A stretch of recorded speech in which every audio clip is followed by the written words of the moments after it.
जय श्री राम, जय महाकाल।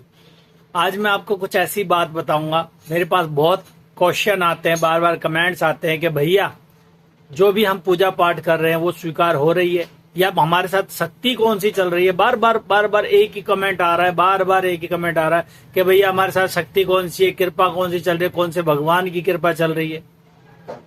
तो यही बताऊंगा आज मैं। इस वीडियो को देखने वाले हर कोई भाई बहन वीडियो को जरूर सब्सक्राइब करना, लाइक करना, शेयर करना, ठीक है।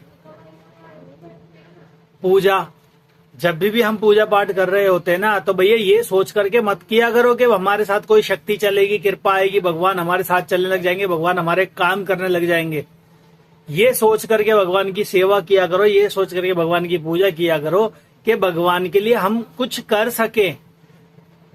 अक्सर ये देखा गया, थोड़ी सी पूजा पाठ करी उसके बाद में भैया के पास लाइव के अंदर क्वेश्चन आने लग जाते हैं कि भैया हम जिनकी भी सेवा कर रहे क्या हमारे साथ वो चलने लग गए हैं, उनकी शक्ति हमारे साथ आ गई है, उनकी कृपा हमारे साथ आ गई है। अरे भाई क्या कर रहे हो, पूजा कर रहे हो या क्या कर रहे हो? भगवान को बेवकूफ समझ रखा है तुमने। 2 मंत्र करा और भगवान तुम्हारे पास उठ करके आ जाएंगे, ऐसे नहीं होता, ठीक है भाई। भगवान की सेवा करनी है, निस्वार्थ भाव से करो। बिल्कुल ये मत सोचो कि भगवान की कृपा हम पे आएगी या नहीं आएगी। भगवान इतने दयालु है, उनकी तरफ उठाया हुआ एक कदम, जब आप एक कदम उठाओगे ना, वो 10 कदम उठाएगा आपकी तरफ, ठीक है। तो कभी भी ये सोच करके पूजा पाठ मत करना कि हम 2 मंत्र जाप कर रहे हैं तो हमारे पे भगवान की शक्ति आ जाए, भगवान हमारे लिए काम करने लग जाए। भाई भगवान तुम्हारे लिए काम नहीं करेगा, भगवान तुम्हारे को स्वस्थ करता है, तुम्हारे को ठीक करता है, ठीक है। इसका मतलब ये थोड़ी भगवान तुम्हारे हर काम करने लग जाएगा। 2 मंत्र जाप करे और भगवान तुम्हारे काम करने लग जाए, तुम्हारे साथ शक्ति आकर के खड़ी हो जाए कि बोल बेटा क्या चाहिए वो आपको दे दूंगा मैं।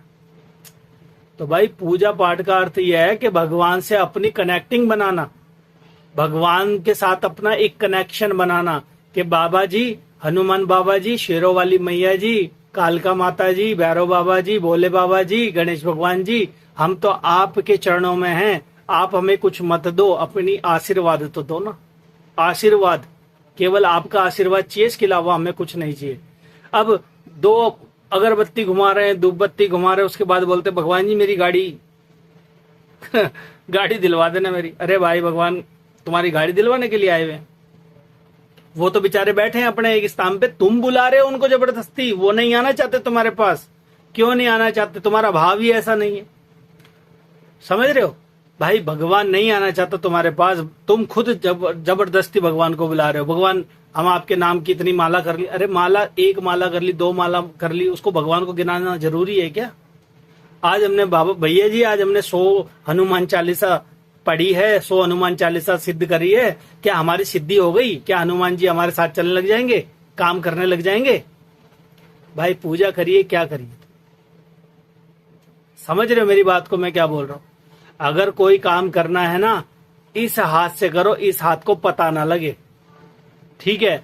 भगवान के लिए अगर आप भगवान का नाम का उच्चारण कर रहे हो ना, तो आप उच्चारण करो, इतना उच्चारण करो, इतना उच्चारण करो कि आपको खुद भी ना पता लगे मैंने कितना उच्चारण कर लिया, ठीक है। और भगवान तक आपकी एनर्जी, आपकी वो आवाज पहुंचे ही पहुंचे। समझ रहे हो मेरी बात को मैं क्या बोलना चाह रहा हूं? आजकल ऐसा है, भगवान के लिए एक दीपक जला दे, भाई भगवान जी आपके नाम से मैं वहां पे दीपक जला के आया था। अरे भाई क्या करके आया था? दीपक जला करके आया था, तू अपनी इच्छा की पूर्ति करने के लिए गया था ना। एक दीपक जलाने से 1 करोड़ रुपए का तो तूने डिमांड रख दी भगवान के आगे। क्या करके आया? भगवान को मना करके आया, अपनी इच्छा पूर्ति के लिए भगवान से बोल के आया कि भगवान हमारी ये काम कर देना। कभी भी भगवान की सेवा करनी हो ना, निस्वार्थ भाव से करो।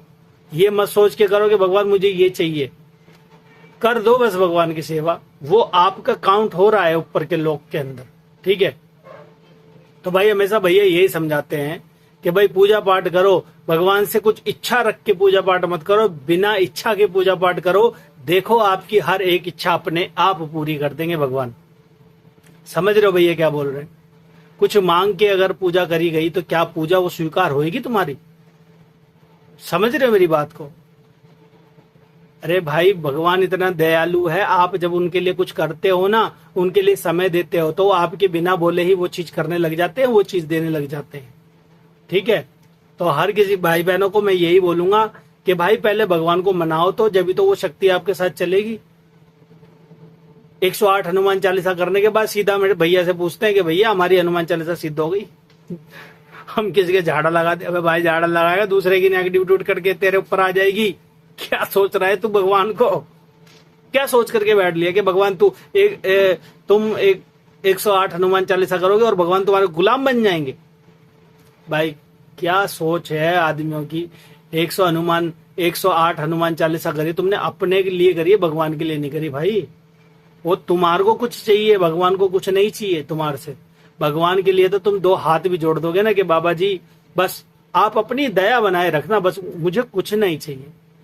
तो भाई उस दया के अंदर, उस आशीर्वाद के अंदर आपके पास न जाने क्या क्या चीज आ जाएगा, मांगने की जरूरत नहीं पड़ेगी। ठीक है, तो यही समझाने चाह रहा हूं मैं सभी भाई बहनों को। आशा करता हूं आप सब समझ गए होंगे। तो आज के लिए इतना ही। जय श्री राम, जय महाकाल। आप सभी का दिन मंगलमय हो।